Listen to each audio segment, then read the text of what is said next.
Merci de participer à ce webinaire.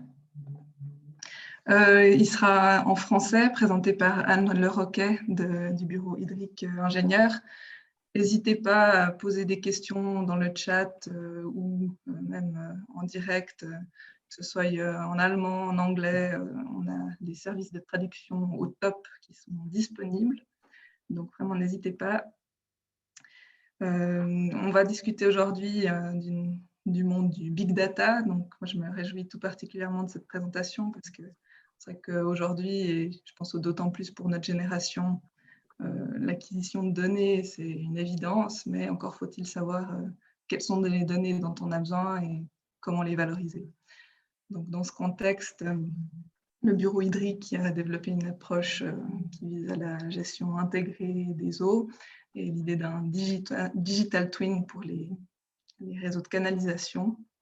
Et c'est ce que Anne va nous présenter aujourd'hui. Donc, je te laisse la parole. Voilà, merci. Je vais commencer par partager mon écran.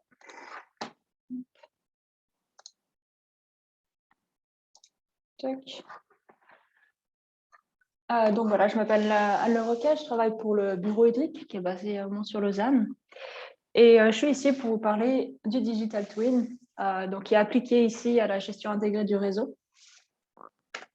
Donc finalement, le Digital Twin, de quoi on parle?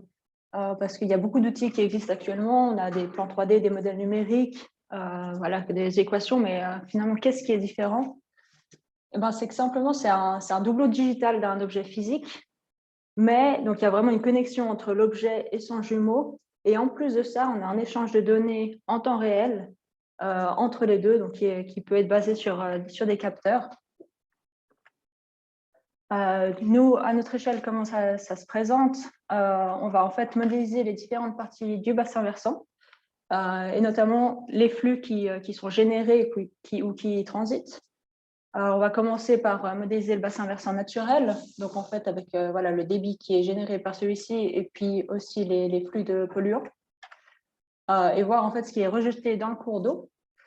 On va en parallèle modéliser tout ce qui est urbain, donc ça va être que ce soit le réseau séparatif ou unitaire, voir tout ce qui est rejeté dans le cours d'eau, donc encore une fois que ce soit flux de débit mais aussi flux de polluants. Tout en modélisant également les composantes du débit, donc eau usée, eau claire parasite, eau pluviale. Et puis, en fait, ça va nous permettre, en utilisant tout ça, de modéliser le cours d'eau dans son ensemble et puis voir en fait ce qui est transit. Donc, on a ce modèle et puis en fait, pour que ce modèle il puisse tourner en temps réel, on a besoin de lui donner des inputs, donc des données d'entrée, pour ensuite ressortir, fournir les flux qui nous intéressent. Pour ça, on utilise soit les stations météo, donc on utilise des données de précipitation, c'est un modèle pluie et débit. Donc on peut aussi utiliser des données de température selon le modèle. Donc, par exemple, ici, c'est les prévisions INCA, qui est donc un système de nowcasting qui donne des prévisions à court terme et qui est basé en fait sur le radar et puis aussi sur les mesures aux stations. Il y a une correction avec ça. Donc, on va utiliser ces données-là, les rentrer dans notre modèle et puis ressortir les flux qui nous intéressent. Alors là, c'est un peu la partie très théorique. On va voir un peu la partie application directe au réseau d'évacuation. On a un peu 3 applications principales. On a tout ce qui est prévision pour l'exploitation. Donc là, ça va être dire pour la régulation de la steppe. Si par exemple, on a des filières spécialement pour le pluvial, comme ActiveFlow, vous verrez plus tard, j'ai un exemple concret sur Saint-Chamond. Ils vont pouvoir utiliser nos prévisions de débit pour contrôler un peu ce qui se passe sur leur réseau. Et puis, par exemple, pour tout ce qui est position de vanne, avoir un contrôle dynamique, essayer de maximiser le stockage sur le réseau. On va avoir aussi tout ce qui est simulation pour le diagnostic permanent. Donc, en fait, notre jumeau numérique, il va agir comme une espèce de mesure virtuelle des déversements. Donc, il va remplacer un peu tout ce qui est appareil de mesure sur place, qui serait très coûteux selon le nombre d'ouvrages qu'on a. Et puis, il va permettre de calculer en fait les charges d'ammonium, de matière en suspension au niveau des rejets. Et enfin, la dernière application, c'est tout ce qui est planification. Donc, en fait, avec ce jumeau numérique, on a vraiment une maîtrise de ce qui se passe sur le réseau, une connaissance des flux. Et puis, il va nous permettre d'analyser ce qui se passe si on veut tester différentes variantes, si on veut, par exemple, raccorder deux branches du réseau ensemble, quels seront les impacts concrets. Et puis, en fait, ça va être très rapide à mettre en place parce que le jumeau, il existe. Donc, tout ce qu'on a à faire, c'est un peu le modifier légèrement et voir quelles sont les conséquences. Concrètement, comment ça se passe? Donc, nous, chez nos clients, on va avoir... je peux vous montrer avec. Oups, pardon. On va avoir nos exploitants du réseau qui ont bien souvent, voire tout le temps, une supervision qui en fait leur permet de voir ce qui se passe via des capteurs dans le réseau. Et nous, on va s'insérer là-dedans avec notre modèle de simulation qui va utiliser les données qui transitent par la supervision et aussi tout ce qui est prévision météo et autres données. Et avec ça, on va pouvoir créer des prévisions de débit qu'on va transférer à la supervision et qu'on va aussi, les mettre sur notre plateforme hydric.ch pour donner en fait accès aux utilisateurs de manière globale. Donc en fait, ça va nous permettre d'avoir vraiment une connexion entre ce qui se passe physiquement, donc via les capteurs, et puis ce que nous on simule en temps réel, et puis aussi de mettre en place des processus dynamiques, ce qui permet en fait, on reçoit les informations du client, on leur donne des informations, ils vont changer quelques réglages par rapport aux informations qu'on leur a données, et on va vraiment pouvoir dynamiquement gérer la situation.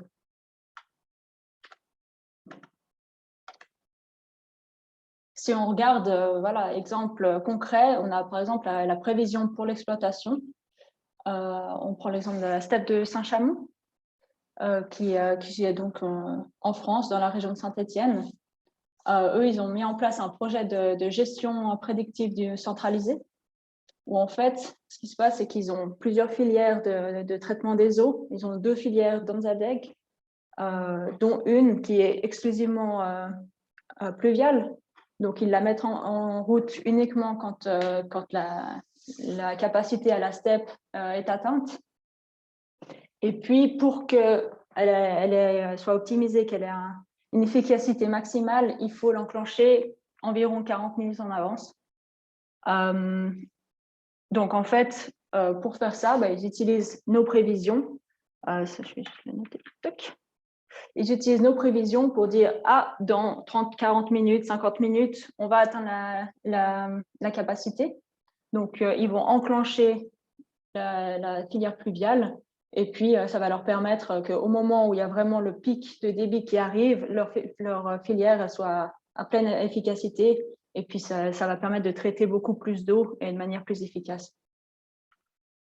En contrepartie, si nous, on leur envoie des alarmes, des fausses alarmes, ils vont enclencher inutilement la filière et puis ça va engendrer des coûts, notamment des coûts de nettoyage. Pour la fonction pratique, donc on fait des prévisions, on envoie ensuite les alarmes et puis ça enclenche automatiquement la filière. Voilà,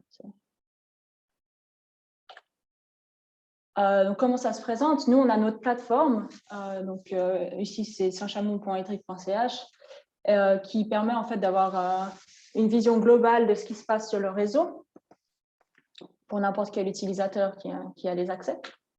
Et puis, en plus de ça, eux, de leur côté, ils ont leur supervision voilà, à laquelle ils sont habitués, où ils ont toutes les informations vraiment liées à leur réseau. Et nous, on leur transmet certaines informations cruciales pour qu'ils puissent avoir toutes ces informations directement sur leur supervision, donc notamment les courbes, les prévisions de débit à l'entrée de la steppe, et puis aussi les alarmes qui vont justement les informer s'ils doivent enclencher la filière pluviale ou pas.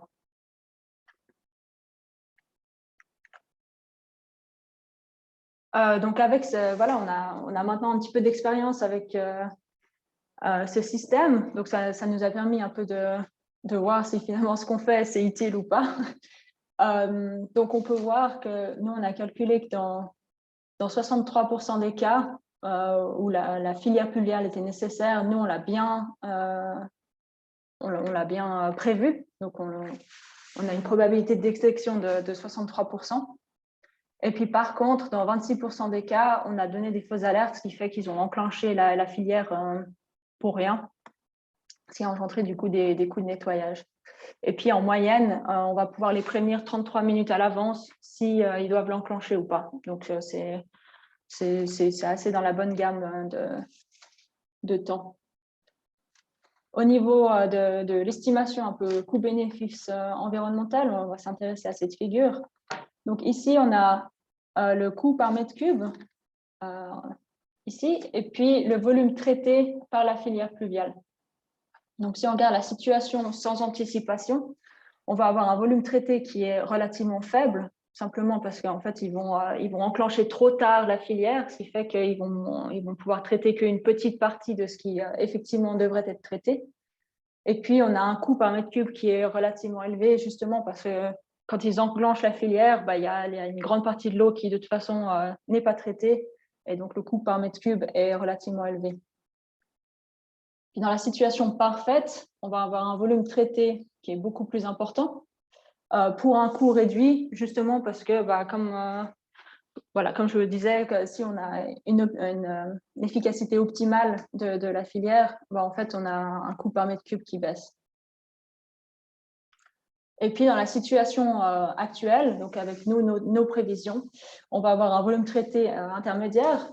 Donc, ça, c'est justement dû au fait qu'on ne va pas forcément détecter la totalité des événements où il faudrait mettre en marche la filière. Et puis, donc, tout de même beaucoup mieux que dans la situation sans anticipation. Et au niveau du coût, en fait, on va être un petit peu similaire à la situation sans anticipation, simplement parce que on a toutes les fausses alertes qui ont engendré des coûts de nettoyage. Et puis, on a aussi les coûts de maintien du système qui s'ajoutent à ça. Ce qui va nous donner en fait un coût par mètre cube plus ou moins similaire. Par contre, on va pouvoir traiter beaucoup plus de mètres cubes, ce qui est très bon pour l'environnement.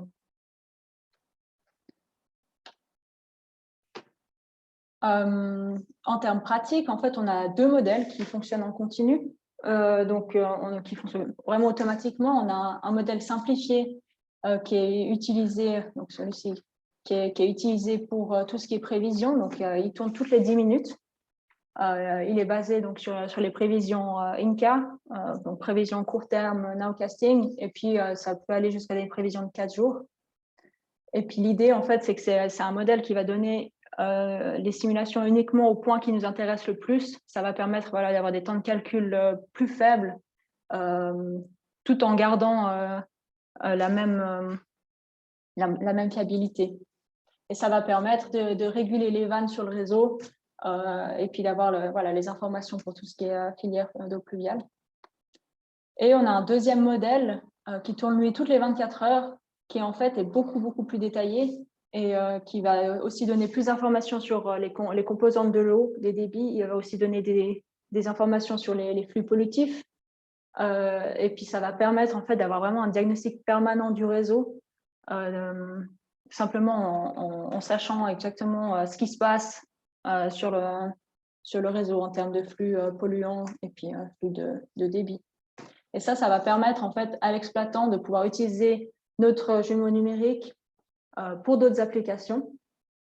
Donc, par exemple, on va avoir tout ce qui est des bilans de rejet à l'environnement. Donc, comme le modèle est beaucoup plus détaillé, on va avoir plus de fiabilité, mais aussi plus de points. On va aussi avoir cette répartition, cette notion de composante des débits, donc composante eau usée, eau claire parasite et eau de ruissellement. Donc, ça va permettre de savoir, en fait, au moment des déversements, qu'est-ce qui concrètement va être rejeté dans le milieu naturel. Et puis également, ce qui arrive au STAP, à la STEP, ça va permettre d'avoir une connaissance bien plus importante de ce qui se passe. Et puis également, il y a toute la notion de traque aux eaux claires parasites qui va pouvoir être utilisée. Donc, on va avoir plus d'informations et ça va permettre un peu de cibler les branches, par exemple, sur lesquelles on pense qu'il y a des problèmes. Et puis, tout en sachant qu'en ayant ce modèle précis, on va aussi pouvoir installer des nouvelles stations de mesure sur le réseau qui permettent en fait de donner des informations à manger au modèle et d'avoir plus de maîtrise de ce qui se passe.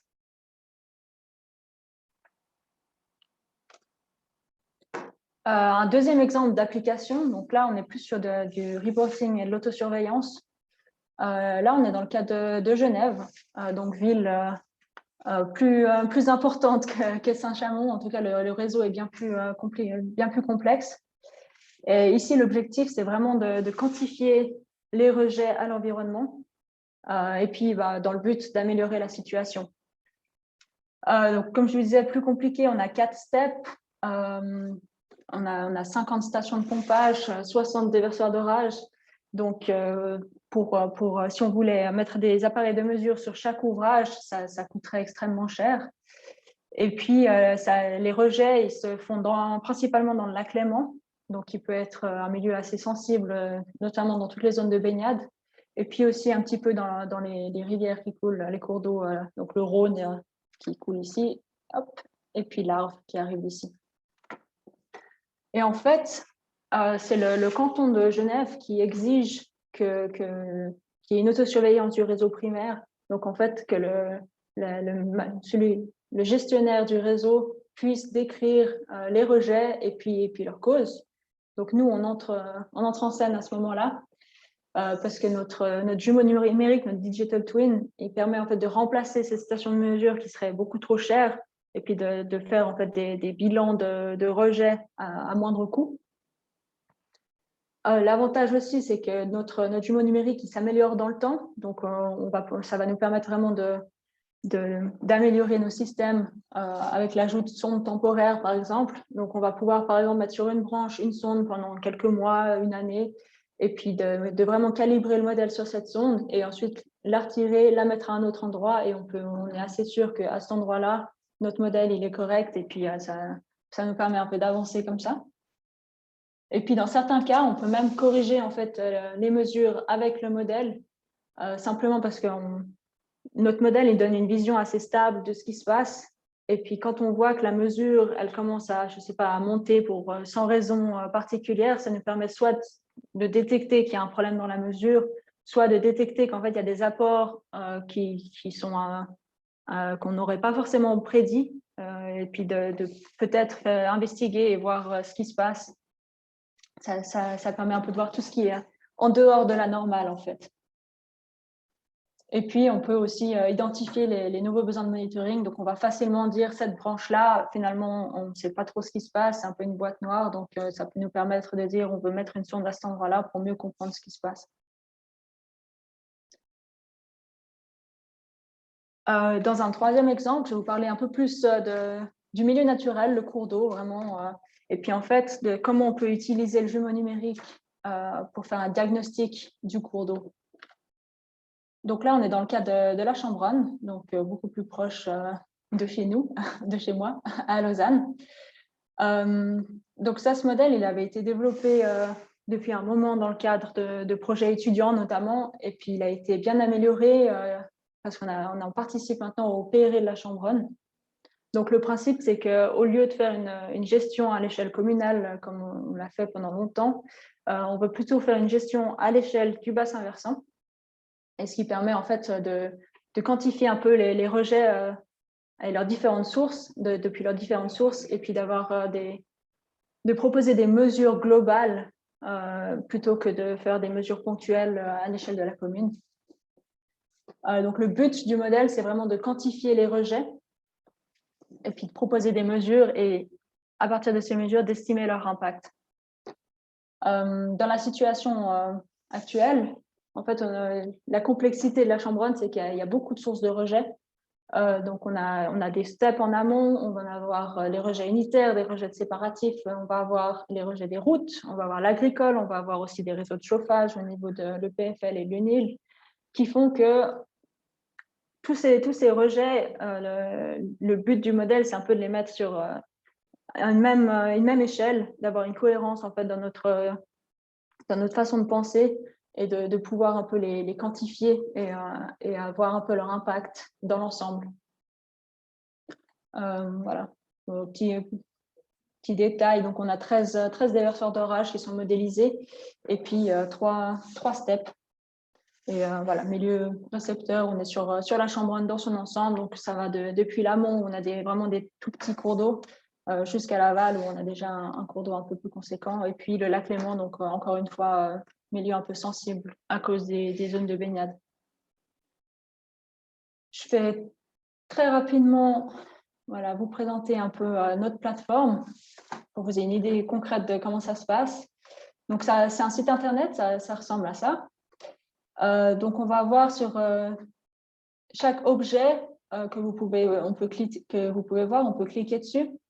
Donc, on a par exemple tout ce qui est bassin versant, on a tout ce qui est cours d'eau en bleu, tout ce qui est réseau d'eau usée en rouge. Et puis, ces objets-là, ils représentent en fait un objet qui est modélisé. Et quand on clique dessus, si par exemple, on peut aller voir tout en bas la Chambronne, on a en temps réel en fait les résultats de la simulation. Et puis dans ce cas-là, on a aussi les mesures de débit que nous on récupère en temps réel et qu'on met à disposition sur la plateforme. Ça nous permet en fait de comparer directement ce que nous on simule et ce qui est effectivement mesuré sur place. Donc par exemple dans ce cas-là, la courbe rouge, donc c'est le débit mesuré.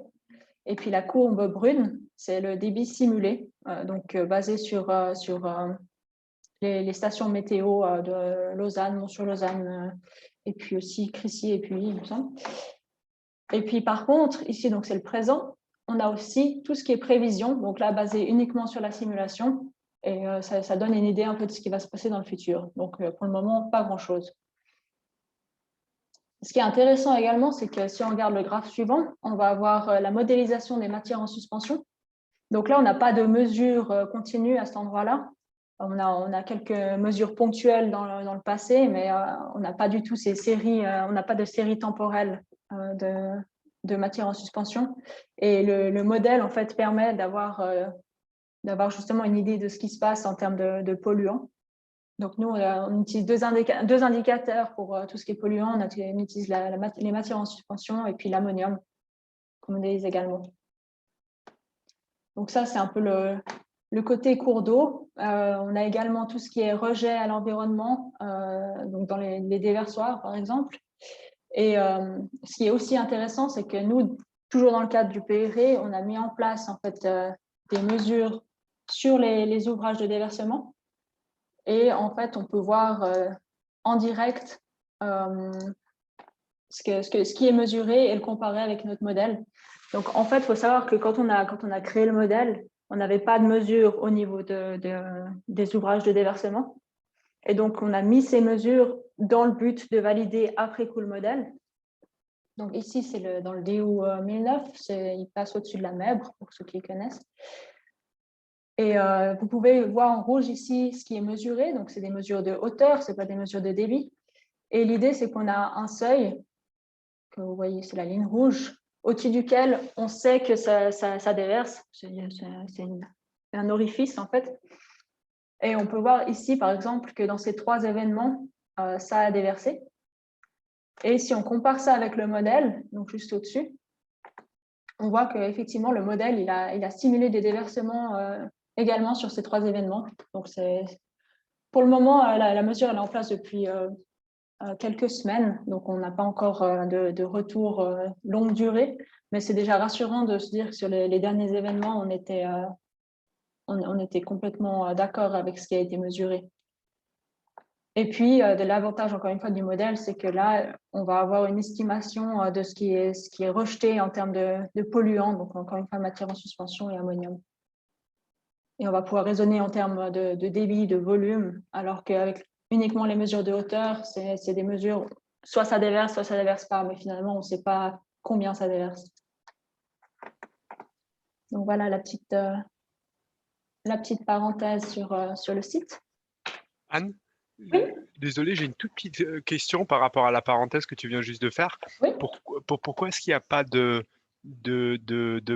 prévision au-delà du 28 mai? Est-ce que c'est parce que vous manquez de données ou bien est-ce que parce que Ici, oui. on a les prévisions jusqu'au 6 juin. Ah, c'est simplement OK, c'est simplement qu'il y a pas de d'accord, OK. Ici, en fait, c'est qu'on ne prévoit pas de déversement. En fait, sur ce graphe-là, on a vraiment uniquement ce qui est déversé. Donc, c'est des pics à chaque déversement. Et comme il n'y a pas de pluie qui est prévue sur ces prochains 10 jours, on reste à 0, tout simplement. D'accord, OK. Je comprends. Merci. OK. S'il y a d'autres questions, n'hésitez pas. Ah, non. Bon. Pardon, petite parenthèse. Voilà. OK, donc j'arrive sur la synthèse. Donc, en fait, en résumé, notre jumeau numérique, notre Digital Twin, il fonctionne un peu comme une base de données, sauf qu'au lieu d'avoir une base de données spatiale, on va vraiment avoir une base de données des flux avec des séries temporelles, et puis donc que ce soit dans l'historique et puis dans le futur, même si base de données, c'est plutôt dans l'historique. Et puis, quand on réfléchit, en fait, chaque cas d'usage, on pourrait le réaliser avec une autre méthode, donc soit en mettant des appareils de mesure, soit en faisant des analyses particulières. Mais en fait, le jumeau numérique, il permet de combiner un peu tout ça, donc en un seul outil, donc ce qui apporte en fait une cohérence entre tout ce qu'on fait, dans toutes nos utilisations. Puis il permet aussi d'avoir ce concept d'historique, donc de mémoire de ce qui s'est passé auparavant. Il permet aussi un peu de synthétiser tout ce qu'on voit. Donc en fait, on a certains de nos clients qui sont intéressés simplement à cette vision un peu globale que le modèle et le jumeau numérique apportent. Et puis, il permet aussi d'avoir une vision dans le futur. Donc là, on peut parler de prévision, donc prévision court terme, comme vous avez pu le voir, mais aussi vraiment de planification à long terme. Et juste pour finir, pour avoir les applications concrètes avec nos clients, donc ici, on a par exemple 11 clients. Et en fait, on voit que la plupart de nos clients, ils sont intéressés par le concept de vision, donc encore une fois prévision, planification, mais aussi ils s'intéressent au concept de synthétiser un peu leur réseau sur un seul objet, et puis dans certains cas aussi la mémoire et puis la cohérence. Et puis ce qui est aussi intéressant de voir, c'est qu'en fait chacun de nos clients, ils utilisent notre modèle pour plusieurs raisons. Donc c'est un peu tous ces usages qui sont combinés. Et voilà, j'arrive à la fin de ma présentation. Je pense que je suis plus ou moins dans les temps. C'est pas... Est-ce que vous avez des questions?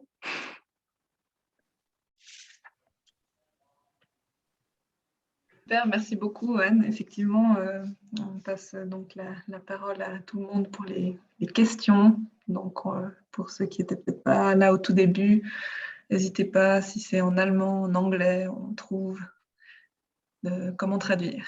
Alors, Luca, peut-être, je vois que tu as levé la main. Oui, merci pour ta présentation.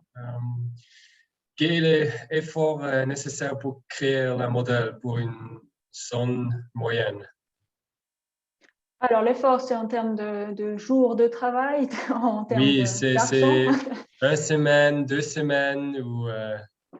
Alors, en fait, pour une zone moyenne, si on a toutes les données sur place qui sont dans le bon format, en soi, je pense qu'en 2 semaines de travail, 1 ou 2 semaines de travail, on peut déjà avoir un modèle qui est assez intéressant, assez fiable. Dans bien des cas, en fait, souvent, on reçoit un peu les données goutte à goutte, ce qui fait qu'on commence avec un modèle qui est très simplifié, qui est un peu... qu'il faut encore dégrossir par la suite. Et puis, en fait, c'est un travail qu'on fait sur plusieurs années, la plupart du temps, où on améliore toujours le modèle au fur et à mesure. Mais pour avoir quelque chose, un modèle de base, un jumeau numérique de base, il faut compter, si on veut être si on veut compter toute la partie récolte des données, le va-et-vient entre le client et nous, je pense qu'il faut compter quelques mois. Merci.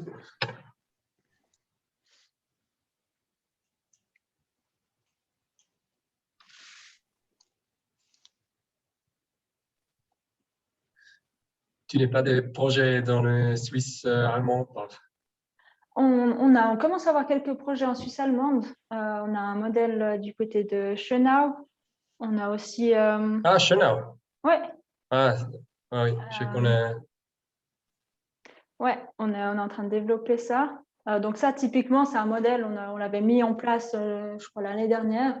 Et puis, on l'améliore en fait constamment avec justement des retours des clients, et puis des sondes qui sont mises en place et qui permettent d'aller toujours plus dans le détail. Et puis, on est aussi en train de monter un modèle du côté de Winterthur en ce moment. Oui. Et j'ai cru entendre parler de Berne, mais je ne suis pas sûre pour celui-là. Donc, je ne m'avance pas trop. Le chef du projet au Schönau, c'est où? Chez nous, c'est Muriel Thomas qui s'en occupe. Non, chez eux, je ne me souviens pas du nom comme ça. ok. Moi, j'ai un peu travaillé dessus, mais finalement, c'est pas moi qui ai vraiment eu les contacts avec eux, simplement parce que je ne parle pas allemand. Donc, c'est plus compliqué. Mais peut-être de manière générale aussi, la question, c'est peut-être de savoir de qui vient la demande dans ce genre de projet. Est-ce que c'est la STEP? Est-ce que c'est le bureau d'ingénieurs? Est-ce que peut-être la commune? À Genève, j'imagine, c'était les SIG sur influence peut-être du canton pour avoir des données plus précises. Comment se passe un peu ce développement de projet au tout début? Alors, souvent, c'est vraiment les gestionnaires du réseau qui viennent nous voir et qui nous demandent un peu, voilà, qui sont les plus intéressés. Mais des fois, on a vraiment contact directement avec la STEP. Donc, en fait, ça dépend. En fait, bien souvent, la STEP et le gestionnaire du réseau sont des personnes assez différentes. Donc, ça nous est arrivé de communiquer avec les deux en parallèle et puis d'essayer d'améliorer le modèle pour les deux. Mais voilà, la demande peut venir un peu des deux côtés. Et gestionnaire de réseau, du coup, c'est souvent des services techniques de communes, par exemple. Ouais, ou voilà, des fois des services intercommunaux qui ont été mis en place. Donc après, voilà, pour Genève, comme tu l'as dit, c'est les SIG qui sont venus vers nous. Mais on a aussi un mandat avec le canton qui s'intéresse peut-être un peu plus au cours d'eau, à la SEMA. Donc, c'est en fait... Et puis, on a maintenant un contact même avec la ville de Genève. Donc, en fait, c'est vraiment plusieurs acteurs qui des fois, peuvent se dire « Ah, il y a un modèle qui existe. Est-ce qu'on peut peut-être s'insérer là-dedans ?» Et puis après, savoir qui est le premier à demander, c'est bien souvent le gestionnaire du réseau, à ma connaissance. Après... moi, souvent, j'entre en jeu au moment où on a déjà demandé à avoir le modèle. Donc... Oui, pas de souci. Après, c'est aussi, du coup, question de à qui appartient le modèle. Je ne sais pas si au niveau de payer le développement du modèle au départ. Si après, et voilà, il y a plusieurs utilisateurs sur le même modèle, comment ils règlent ça ou c'est Oui, alors on est bien d'accord que si on va l'utiliser pour un autre acteur, on doit avoir l'accord du premier. On est bien d'accord. Mais assez souvent, on arrive finalement à trouver une solution qui arrange tout le monde. Parce que d'un côté aussi, même si la STEP elle est intéressée par notre modèle, ça veut dire qu'ils vont peut-être voilà, nous donner des informations, on va mettre un peu plus d'efforts pour modéliser certaines parties qui peuvent éventuellement aussi intéresser les gens du réseau. Et puis en fait, d'améliorer le modèle, c'est toujours gagnant pour tout le monde. Donc globalement, c'est possible de combiner un peu les attentes de tout le monde. super. Je ne sais pas s'il y a d'autres questions. Sinon, peut-être une dernière de ma part pour un peu les perspectives. Tu as parlé d'améliorer le modèle en mettant des mesures supplémentaires ou en déplaçant des mesures pour étoffer un peu la connaissance du réseau. Quelles sont les autres pistes de développement ou de travail sur lesquelles vous améliorez vos modèles en ce moment ou vous avez l'intention de développer plus tard? Alors, en termes de débit, donc c'est vrai qu'on utilise principalement la mesure pour s'améliorer. Après, on a aussi tout ce qui est les caractéristiques physiques du bassin versant. Donc, on a le coefficient de ruissellement, les taux de séparatifs qui peuvent changer dans le temps et on peut avoir plus d'informations là-dessus. Donc, ça nous permet un peu des fois de faire un update du modèle. Le modèle de débit, il a été éprouvé maintenant et on l'améliore plus tellement. Des fois, on fait quelques ajustements pour les cas un peu compliqués, donc en charge, en pente négative, mais globalement, ça fonctionne bien. C'est plus du côté des polluants maintenant qu'on se penche. Donc notamment, dans le cadre de la Chambronne, on a vu qu'il y avait beaucoup de rejets de différentes sources, donc que ce soit routière, tout ce qui est ruissellement sur les bassins versants urbains.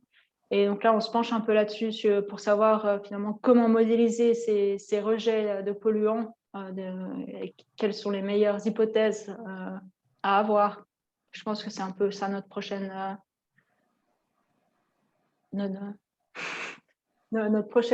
recherche. Voilà, recherche et développement.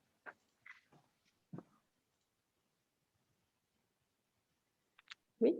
Oui, une question d'Antoine. Oui, sinon j'ai encore une petite question aussi, c'est à propos des sondes. Donc idéalement, si on installe une grosse quantité de sondes, on va améliorer le modèle, donc on va améliorer les prédictions et ainsi de suite.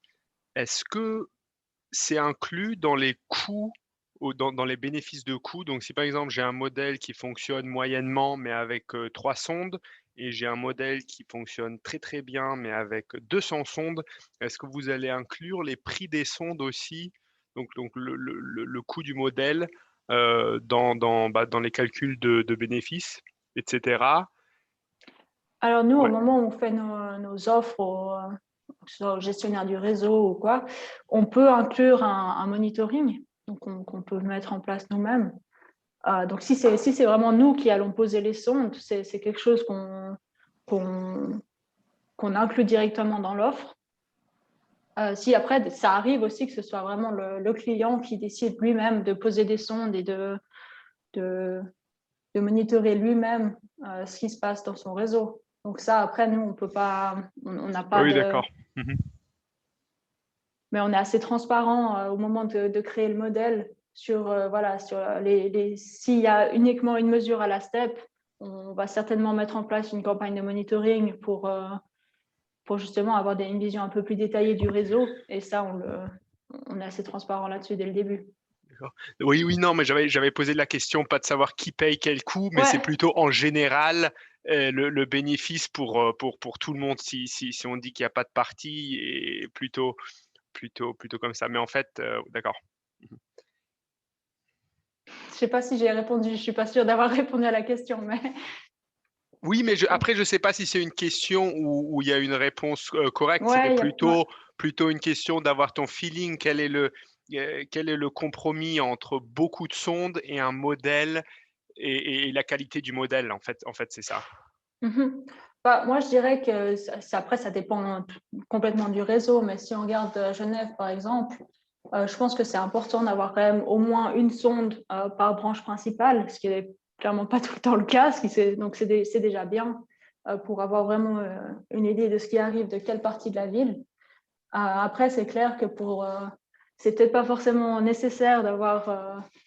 moi, j'ai jamais vu 200 sondes sur un réseau, typiquement. Mais si on regarde à l'échelle de Genève, ce que je trouve intéressant, c'est d'avoir peut-être une quinzaine de sondes sur un réseau de cette taille. C'est déjà beaucoup. Donc ça, c'est en plus de tout ce qui est monitoré un monitoring qui est déjà en place. Donc, par exemple, nous, au niveau des stations de pompage, il y a déjà des mesures qui se font. Au niveau de la STEP, il y a déjà des mesures qui se font. Donc, moi, je parle vraiment du monitoring qui n'est pas permanent, temporaire. Je pense que déjà avoir une dizaine de sondes qu'on garde une année, puis qu'ensuite on déplace, ça permet déjà d'avoir des informations suffisantes. D'accord. Et là, on parle toujours de débit. Sur les mesures, on parle principalement de débit. Les mesures de polluants, c'est bien plus compliqué. Oui. Et la plupart du temps, c'est des mesures ponctuelles.